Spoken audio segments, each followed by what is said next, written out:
Alright, hands up so we know we have an audience. Okay. Do you know what a township is? It's a 6 by 6 mile tract of land, much smaller than a county, but much larger than a village or a city.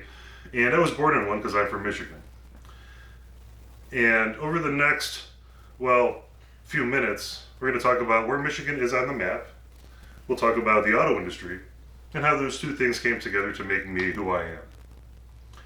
If you look at a map, you'll see that Michigan's surrounded by the Great Lakes. And they do more than just define the shape of the state. They define the weather. It can be so hot in the summer, say 110 at 100% humidity, that it would kill grandma if she went to your Little League game. That never happened to me. It can be so cold in the winter, say -20, that if you go outside for a log for the fireplace, you can get frostbite in 30 seconds. That did happen to my dad. If you look to the east of Michigan, you'll see Canada, and Canada's pretty left-leaning, at least Ontario is.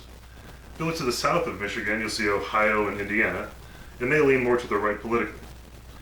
Michigan's square in the middle as a swing state, and what that means is that every 4 years the state's very popular, but it also means that your neighbor probably disagrees with you on literally everything.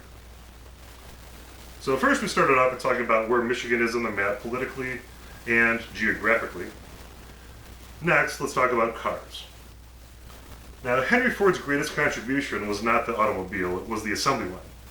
And back when I grew up in Michigan in the 80s, literally everybody either worked for somebody or like at a factory or on an assembly line or knew somebody in their family who did. And the thing about that is that factories are the definition of teamwork. And well, they're also the definition of learning to rely on those around you. If the person before you on the line doesn't get their job done, you can't do yours. And if you don't get your job done, the next person can't get their job done either. It's also very egalitarian. And that one day you might be putting the windshield on a Cadillac, and the next you might be putting the muffler on an Oldsmobile. That's the reality of it, and that's just how it is. But cars aren't all about building them, they're also about driving, and pretty much everybody in the state, when they turn 16, they're at the DMV to get their license. Why? Because the public transit options in the state are horrible, and you pretty much need a car to go anywhere. It literally represents your freedom. Without a car, you're trapped. With a car, you can go where you want to go. So we started off by talking about where Michigan is on the map, both geographically and politically. We talked about cars, how you make them, and what they mean. How did those two things come together to make me me? Well, as far as my attributes, I would say that I do tend to wear shorts when it's much too cold for shorts in California because I'm used to extreme temperatures. I do like cold more than hot, but that's neither here nor there. I can deal with both extremes. When it rains, I let it rain because there's nothing I can do about it. You just have to deal. As far as values go, I'm going to say that I value equality and that I find it very hard to look up to anybody, just like I find it very hard to look down on people.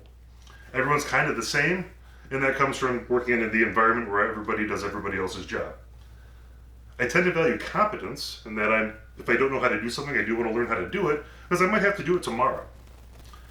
And lastly, I value freedom.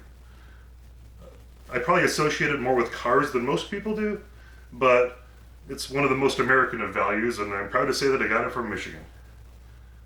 In conclusion, even though I've only been back to the state about 3 times in the last 30 years, spending the first 18 years of my life there has had more influence on me than anything else has since. Thank you.